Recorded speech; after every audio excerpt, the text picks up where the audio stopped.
এদিকে ফ্রন্ট হাসি করে এদিকে একবার, এদিকে একবার, এদিকে চারজন, এদিকে একবার,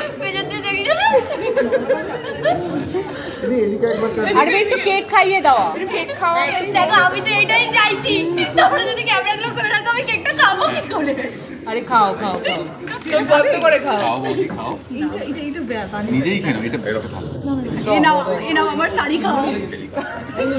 এমনি আমার শাড়ি কখন হয় পেয়েছে এবং সে তার এখন কারেন্ট বউকে ভুলে গেছে, কিন্তু পুরনো প্রেমিকাকে মনে আছে। এরা সাংঘাতিক সিচুয়েশন। সিনে আমি অ্যাপ্লাই করেছি, এটা মানে সম্রাটটা করতে ধরো, পরের সিনে আমি এটা করে মানে কপি পেস্ট মেরে দিয়েছি। তো এটাই আর কি, আমি তো কোথাও শিখে আসিনি। তো আমি প্রথম থেকে যেটা বলেছি প্রত্যেকটা ইন্টারভিউতে যে আমি ফ্রিতে কোর্স করে ফেলছি টাকা না দিয়ে। কিছু আগুন জ্বলেছে কিন্তু সেটা এখনো মনে জ্বলেনি, তো সুতরাং যেহেতু মনে জ্বলেনি we have to wait for the writer to take it forward. Absolutely, একটা দেশলাই কাঠি জ্বালাও তাতে আগুন পাবে, ওই আগুনটা এখন রাইটারের হাতে। থাকতে পারে, খারাপ নয়, কিন্তু দুজনেই একে অপরকে মনে মনে সহ্য করতে পারে না, এটা হচ্ছে আসল কথা। সিনে ভাই সিনে সানি এদিকে এদিকে 300 এপিসোড ফর হিপ হিপ।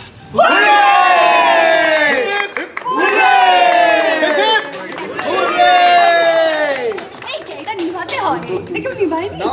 এটা নিভবে না, এটা জ্বলে থাকবে।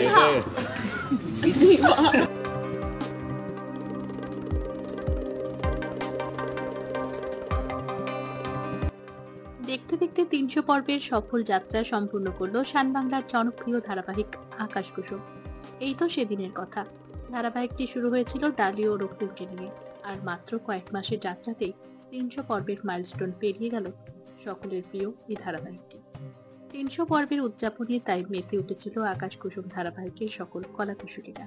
শুটিং শেষে ফ্লোরে ধারাবাহিকের সকল টিম মেম্বাররা কেক কেটে শুভ মুহূর্তটি উদযাপন করলো।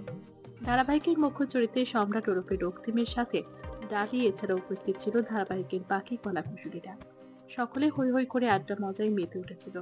আর এই শুভক্ষণে আমরা টলি রিপোর্টার পৌঁছে গিয়েছিলাম সরাসরি আকাশ কুসুম ধারাবাহিকের সেটে। সেখানে গিয়ে সেট ভিজিট করে আমরা 300 পর্বের উদযাপনে কিভাবে কেক কেটে দিনটি তার সেলিব্রেট করছিল সেই মুহূর্তটার সাক্ষী ছিলাম। ধারাবাহিকের রক্তিম ডালি আমাদের সাথে অনেক আড্ডা দিয়েছে। 300 পর্বের এই সফল যাত্রায় আকাশ কুসুম ধারাবাহিকের ডিরেক্টর থেকে শুরু করে কলাকুশলীরা সকলেই ধন্যবাদ জানিয়েছেন সাধারণ দর্শকদের, কারণ তাদের জন্য এই দিনটি তারা ভোগ করতে পেরেছে। শুরু করলাম। হাতে না লাগে, এত শান্ত করে কেন, একটু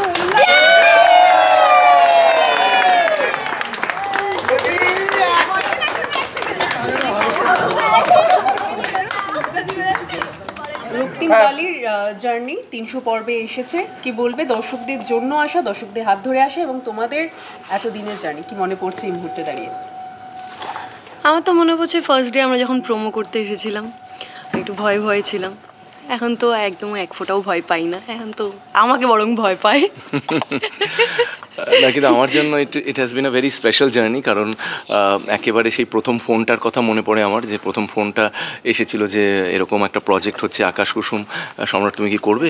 এবং আমি বিইং ভেরি মানে রাইপ টু দ্য ইন্ডাস্ট্রি আর কি, মানে অনেকটা পাকা আর কি, আমি প্রায় 22-23 বছরের আমার জার্নি, তো সেখানে একটা নতুন প্রজেক্ট এবং মানে এই সুযোগটা পাওয়া আমার জন্য it was a very big thing for me, এবং তার সাথে নতুন নায়িকা একদমই তাই। আর আমার ক্ষেত্রে যেটা হচ্ছে উল্টোটা, ঠিক মানে দর্শক কিভাবে অ্যাকসেপ্ট করবে বা কিছু বা করবেও কিনা, দর্শক মেনে নেবে কিনা ডালি চরিত্রে আমাকে, এটা একটা ভয় ছিল। কিন্তু প্রথম দিন থেকেই যেটা আমরা দেখেছি যে দর্শক আমাদের ভালোবাসা দিয়ে এসছে, টিল মানে এখনো ভালোবাসা দিয়ে আসছে আমাদের 300 এপিসোড অবধি। এতটা জার্নি কি বলবে ডালিকে নিয়ে বা স্পেশালি কথাকে নিয়ে? ভীষণই ভালো জার্নি, কারণ হচ্ছে যে মানে প্রথম দিকে আমার যেটা ভয় ছিল যে বিকজ ও খুবই ছোট এবং অ্যাজ এ নিউ কামার, যে আমার সাথে জেল করবে কিনা বা কেমিস্ট্রিটা জমবে কিনা, বা মানে হয় না অনেক সময় হয় যে আদান প্রদান, অভিনেতা মানেই তো আদান প্রদানটা হবে কিনা, মানে ও আমার কথা শুনবে কিনা, এটা নিয়ে একটুখানি আমার একটু সংশয় ছিল। কিন্তু she is a very good learner, মানে আমি যা আর কি ওকে গাইড করেছি সেই গাইডেন্সগুলো শোনার চেষ্টা করেছে। এবং আমরা যখন সিন করি, যেটা ওর ব্যাপারে আমার খুব ভালো লাগে সেটা হচ্ছে যে শি ইজ অ্যাবসলিউটলি প্রিপেয়ার্ড, মানে একেবারে তৈরি হয়ে সিনে আসে আর কি। তৈরি হয়ে মানে একেবারে ডায়লগসগুলো জানে, আগের সিন কী হয়েছে সেটা জানে, পরের সিন কী হয়েছে সেটা জানে। তো এইটা আমি তো বহু হিরোইনদের সাথে কাজ করেছি, আমি বলবো না যে সবাই, বাট বেশিরভাগ হিরোইনরাই কিন্তু দেখা যাচ্ছে যে হয়তো অন ফ্লোর এসে হয়তো ডায়লগটা দেখছে, বা হয়তো তারা ওয়ান লাইনারটা ঠিক করে জানে না, অনেক সময় হয়। তো এই ক্ষেত্রে আমি দেখেছি যে একেবারে সে ওয়ান লাইনার মুখস্থ করা থেকে শুরু করে, ডায়লগ মুখস্থ করা থেকে শুরু করে পুরো রেডি হয়ে আসছে। তো তা আমার পক্ষে একটু সুবিধা হয়েছে ওর সাথে কাজ করতে, মানে আমি ফাঁকিবাজ নাম্বার 1। তো সেখানে অনেক সময় দেখা যায় হয়তো আমি হয়তো পুরো সিনটা ঠিক করে পড়িনি, বা হয়তো সম্রাটদার যেটা হয় যে ইনস্ট্যান্ট দেখেন সেটা রেডি হয়ে যাবে। আর আমার যেহেতু আয়ত্তে করতে একটু সময় লাগবে, খুব স্বাভাবিক, ওই জন্য আমি রেডি রাখি। কিন্তু হ্যাঁ, এটাও সত্যি যে শুধু যে মানে এরকমভাবে মানে আমি একা পড়ে এসেছি আর উনি না পড়েও আমাকে অনেক সাপোর্ট করেছে, যার জন্য আর কি আমাদের সিন দিনকে দিন মানে ডে বাই ডে বেটার হয়েছে, আমাদের দুজনের কেমিস্ট্রি ভালো হয়েছে। কি বলবে তুমি, কি বলবে রক্তিমদা বা স্পেশালি সম্রাটদাকে নিয়ে?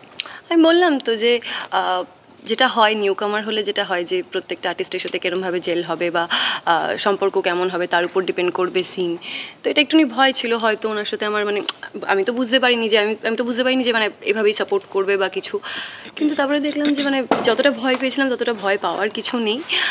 উনিও খুব সাপোর্ট করে আমাকে সিনে, মানে যে কোনো সিন আমি মানে আমাকে সাজেশন দেয়, দেখো এটা তুমি এইভাবে না করে ওভাবে করতে পারো, বেশি ভালো লাগবে।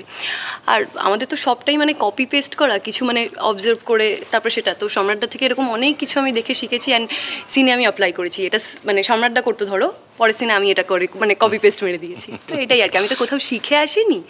তো আমি প্রথম থেকে যেটা বলেছি প্রত্যেকটা ইন্টারভিউতে যে আমি ফ্রিতে কোর্স করে ফেলছি টাকা না দিয়ে। আর তার সাথে ধারাবাহিকের যাত্রা যেখানে অনেকটা কম সময়ের মধ্যে লিমিটেড হয়ে যাচ্ছে এখনকার দিনে, সেই জায়গায় 300 এপিসোডে তার অনেকটা বড় পাওনা। অ্যাবসলিউটলি, কারণ এখন আমি যেটা সবসময় বলি যে টেলিভিশন ধরো 2008-9 যখন টেলিভিশনের হঠাৎ করে একটা ফেস লিফট হলো, হঠাৎ করে টেলিভিশন চকচকে হয়ে উঠলো এবং মাল্টিপল চ্যানেলস আসা শুরু করলো। আমাদের আমার এখনও স্পষ্ট মনে আছে 2007, 8, 9 এই সময়টায় হঠাৎ করে অনেকগুলো চ্যানেলস এসে গেল মার্কেটে, এবং ভীষণ গ্ল্যামারাস সিরিয়াল ব্যাপারটা যেটা আগে ছিল যে ম্যার করতা, সিনেমা মানেই হচ্ছে চকচকে, এই জিনিসটা কিন্তু এই ভেদাভেদটা কিন্তু কমে গেল। এবং সিরিয়ালও ভীষণ ভালো জামা কাপড়, ভালো সেট, ভালো লাইট, ভালো দেখতে ছেলে মেয়ে সব চলে এলো সেই সময় সিরিয়াল। এবং ওই 2008-9 থেকেই আজকে 2024-এ আমরা দাঁড়িয়ে আছি, সিরিয়ালের কিন্তু চেহারা, সিরিয়ালের দর্শক, সিরিয়ালের প্রোডাকশন স্টাইল সব বদলে গেছে। তো সেই জায়গা থেকে দাঁড়িয়ে 300টা এপিসোড অতিক্রম করা কিন্তু ইটসেলফ আ চ্যালেঞ্জ। কারণ আমরা আজকে দেখতে পাচ্ছি যে অনেক সময় 90 এপিসোডের মধ্যে অনেক সিরিয়াল বন্ধ হয়ে যাচ্ছে। আবার অনেক সিরিয়াল আছে যে মানে কি বলবো 50 এপিসোডস কমপ্লিট করতে পারেনি, এমন সিরিয়ালসেরও এক্সাম্পল আছে। একেবারে নামি দামি চ্যানেলের জায়গা থেকেও তারাও বন্ধ হয়ে যাচ্ছে। তো সেই জায়গা থেকে 300 এপিসোড কমপ্লিট করা এবং সগর্বে কমপ্লিট করা আর কি, প্রপার টিআরপি নিয়ে, প্রপার স্থান নিয়ে আর কি কমপ্লিট করা, আমার মনে হয় ডেফিনেটলি এটা তো পুরো টিমের একটা জিত আর কি। মানে সেই ডিরেক্টর থেকে শুরু করে প্রোডাকশন হাউস থেকে শুরু করে এত মাস ধরে এক নম্বরে থাকে, মানে এটা সত্যি একটা চ্যালেঞ্জ। কিন্তু মানে একই দর্শক তো একই জিনিস দেখছে, সেই ড্রয়িং রুম ড্রামা দেখছে, সেই রক্তিম ডালির রোম্যান্স দেখছে, মানে ঘুরিয়ে ফিরিয়ে তো গল্প প্রায় একই রকম, কিন্তু সেটা দেখেও যে দর্শক বোর হচ্ছে না আর মানে সেমভাবে প্রথম দিন থেকে সাপোর্ট করে যাচ্ছে, এটাই সত্যি পাওয়া। এখন রক্তিম আর ডালির জীবনে কি চলছে? ডালিয়ার রক্তিমের জীবনে মানে ডালিয়ার রক্তিম নেই, মাঝখানে তো এখন আছে অন্য নতুন অতিথি আছে না। এখন একটা অদ্ভুত মানে কি বলবো ডার্ক কমেডি চলছে আর কি। ডার্ক কমেডি হচ্ছে যে রক্তিম আর কি খুব বুদ্ধি করে আর কি একটা চ্যাপ্টার ভুলে গেছে, বউকে চিনতে পারছে না, আর বাকি সবাইকে চিনতে পারছে, মাকে চিনতে পারছে, তার বোনকে চিনতে পারছে, তার জামাইবাবুকে চিনতে পারছে, তার ভাইকে চিনতে পারছে, সবাইকে চিনতে পারছে। সিরিয়াল বলেই ডালি সব মুখ বন্ধ করে মেনে নিচ্ছে। এই যদি আসল বউ হতো ঠ্যাঙানি দিয়ে ভুলে যাওয়া মাথায় আরেকটা ডান্ডা মেরে সব মনে করে দিত, কিন্তু বাট এই মুহূর্তে আর কি মনে পড়ছে না আমার। এবং আমার পুরনো গার্লফ্রেন্ডের কথা মনে পড়ছে, যে পুরনো গার্লফ্রেন্ডকে মনে পড়েছে, যে নতুন গার্লফ্রেন্ড তাকে ভুলে গেছে আর কি। তো এইটা একটা মজার একটা সিচুয়েশনে আছে, যদিও এটা মজা নয়, এটা একটা সাংঘাতিক একটা মানে টানা পড়েন আর কি একটা সম্পর্কে, সেই মুখ দিয়ে বেরিয়ে যাচ্ছে মজাটা। তো কিন্তু আমার মনে হয় that is the fun of television. এই মজার ব্যাপারগুলোই টেলিভিশনে মানুষ পছন্দ করে, চায় আর কি। তো সেই জায়গা থেকে দাঁড়িয়ে এই মুহূর্তে সিরিয়ালটা এমন একটা জাংচারে দাঁড়িয়ে আছে যেখানে আর কি মানে সম্পর্কের একটা অদ্ভুত টানাপোড়েনের মধ্যে, মানে ডালি জেনে গেছে যে রক্তিম কিন্তু খারাপ লোক নয়, এই মেয়েটি মানে যে ওর এক্স গার্লফ্রেন্ড, সে আর কি একটা প্ল্যান করে পুরো জিনিসটা করছে। এদিকে রক্তিমের একটা মাথায় আঘাত লাগায়, সে এখন ডালিকে চিনতে পারছে না। এবং এবার কিছুই না, এবারে ইন ফিউচার হয়তো আমরা দেখবো যে ডালি প্রত্যেক মুহূর্তে চেষ্টা করবে রক্তিমকে সবটা মনে করানোর। আর ডালি যেহেতু ধরে ফেলেছে যে ঋতুজা ফ্রড, মানে সবটাই ওর প্ল্যান, তো নিশ্চয়ই এবার ডালি তদন্ত করবে, ইন্সপেকশন করবে। তুমি কি সাদমার মতো সেই এরকম করে দেখাবে? হতেই পারে, না হওয়ার কিছু নেই। আজ 300 পর্বে দাঁড়িয়ে দর্শকদের কি বলতে? একদম দর্শককে এটাই বলবো যে আপনারা তো ভালোবাসা দিয়ে এসেছেন, আপনাদের ফিডব্যাক আমরা পেয়েছি, আর সেই অনুযায়ী আমরা কাজ করেছি। আপনারা যেটা বলেছেন ভালো লাগছে সেটাই আমরা কন্টিনিউ করার চেষ্টা করেছি, যেটা বলেছেন খারাপ লাগছে সেটা বন্ধ করে দিয়েছে আমরা। তো আপনারা এভাবে আমাদের জানাতে থাকবেন যে কোনটা ভালো লাগছে কোনটা ভালো লাগছে না, কিভাবে আপনাদের কি মনে হচ্ছে যে ডালির কি এখনো রক্তিমের জীবনে থাকা উচিত, ঋতুজার কি সরে যাওয়া উচিত, ডালির কি করা উচিত না করা উচিত, রক্তিমের কি করা উচিত না করা উচিত, আপনারা সবটা জানাবেন, আমরা সেই ওয়াইজই গল্প এগোবো। হ্যাঁ, কমেন্ট বক্সে কিন্তু এগুলো জানাতে হবে। এবং মানে আমি বলবো আমার তরফ থেকে আমার জার্নিটা আবার একটু আলাদা। ওর যেমন জার্নি জীবনে শুরু হচ্ছে, আমি কিন্তু জার্নির একটা অদ্ভুত জায়গায় দাঁড়িয়ে আছি, অনেকটা সেই গঙ্গা যেমন একেবারে গঙ্গোত্রী থেকে বেরিয়ে যখন বেনারস ক্রস করছে তখন একেবারে স্থির হয়ে যায়, আমার এখন ক্যারিয়ারটা সেই জায়গাটা অনেক বেশি গম্ভীর জায়গায় আমার ক্যারিয়ার। তো সেই জায়গা থেকে দাঁড়িয়ে এত বছর ধরে দর্শক আমাকে ভালোবাসা দিয়েছে, এবং এই প্রজেক্টটাতেও মানে সমান ভালোবাসা দিল, যে এটা আমি মানে দর্শকদের কাছে ভীষণভাবে ঋণী থাকবো সারা জীবন, যে একজন অ্যাক্টরকে 22-23 বছর ধরে সহ্য করা। এবং অনেক সময় কী হয়, সিনেমায় মানুষ সহ্য করে নেয়, টেলিভিশনটা এমন একটা মিডিয়াম, আমরা সবাই নিশ্চয়ই দেখেছি, আপনারা সবাই আমার সাথে একমত হবেন, টেলিভিশন এমন একটা মিডিয়াম যেখানে 4-5 বছরের বেশি অভিনেতাদের পছন্দ হয় না। মানে আপনারা যদি খুব মানে গভীরভাবে দেখেন, বেশিরভাগ নায়ক বেশিরভাগ নায়িকাদেরই ক্যারিয়ার ওই 5-7 মেরে কেটে 10 বছর, 10 বছরের মাথায় গিয়ে তাদের বাতিল করে দেওয়া হয়। এবং সেই জায়গা থেকে দাঁড়িয়ে 22-23 বছর থাকা আর কি ফিল্ডে, এটা দর্শকদের ভালোবাসা ছাড়া সম্ভব ছিল না। তাই আকাশ কুসুম একেবারে দেখতে হবে। সন্ধ্যে 7:30টার সময় আপনাদের সকলের সাথে অ্যাপয়েন্টমেন্ট থাকবে আমার সান বাংলার পর্দায়, এবং আমরা সপ্তাহে 7টা দিন আপনাদের মনোরঞ্জন করার জন্য একেবারে রেডি থাকবো। দেখতে দেখতে 300 এপিসোড পার আজকে, এবং খুব মানুষ ভালোবাসা দিচ্ছে আকাশ কুসুম, কি বলবে তুমি? অ্যাবসলিউটলি, যে মানুষের ভালোবাসাটাই হচ্ছে আমাদের স্বীকৃতি অ্যাকচুয়ালি। টাকা পয়সা ফেম সবই তো আছে, কিন্তু ভালোবাসাটার কোনো আমি বলবো সাবস্টিটিউট নেই। আর সত্যি চোখের পলকেই একেবারে 200 থেকে 300 হয়ে গেল, মানে 100 থেকে 200, 200 থেকে 300, মানে চোখের পলকেই সব হয়ে যাচ্ছে। তবে এইটা অদ্ভুতভাবে মানে এটা জীবনযাত্রার মতোই আর কি, মানে এই সেদিন 20 বছর ছিলাম, আজকে 40 হয়ে গেলাম, বিষয়টা সেরকম। বাট ভালো লাগছে, এই ভালোবাসাটা যেন কন্টিনিউ করতে থাকে আর কি।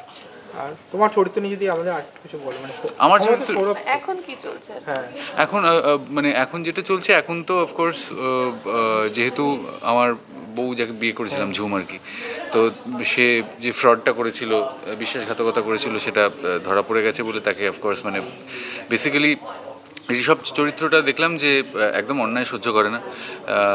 সত্যি কথা বলতে কি, ইন্দ্রনীল আর ঋষভের মধ্যে এটা একটা বিশাল সিমিলারিটি আমি বলতে পারবো, যে যতই কাছের মানুষ হোক অন্যায় কিন্তু কখনো সহ্য করে না, ঠিক আছে।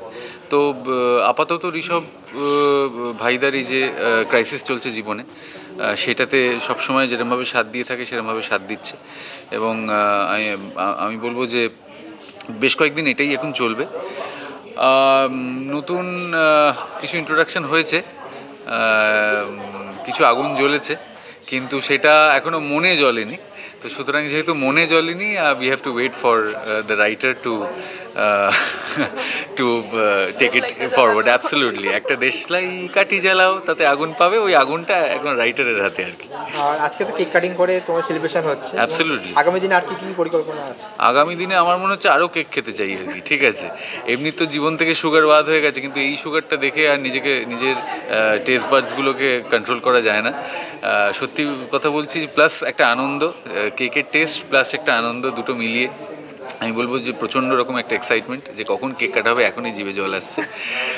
কেক কাটা হবে এবং খাবো, এবং এইটা আশা করব যে এটা যেন চলতেই থাকে। কোনো কিছুই আমি বলবো যে চিরস্থায়ী নয়, কিন্তু যতটা আর কি এগিয়ে নেওয়া যায়, যে নিয়ে যাওয়া যায় আর কি জিনিসটাকে, এবং ভালোবাসার সাথে এগিয়ে নেওয়া যায়, মানে এটা যাতে ওই জোর করে এগিয়ে নিয়ে যাচ্ছি এরকম না হয়। বাট এটাই দর্শককে বলবো যে এইভাবেই ভালোবাসতে থাকুন আর দেখতে থাকুন আকাশ কুসুম, প্রতিদিন সন্ধ্যে 7:30 only on Sun Bangla. Thank you. কানে দুল পড়াও যে না পড়াও দাদা, তুমি তো এমনি সুন্দর। Thank you, I know that. Jokes apart, ঠিক আছে।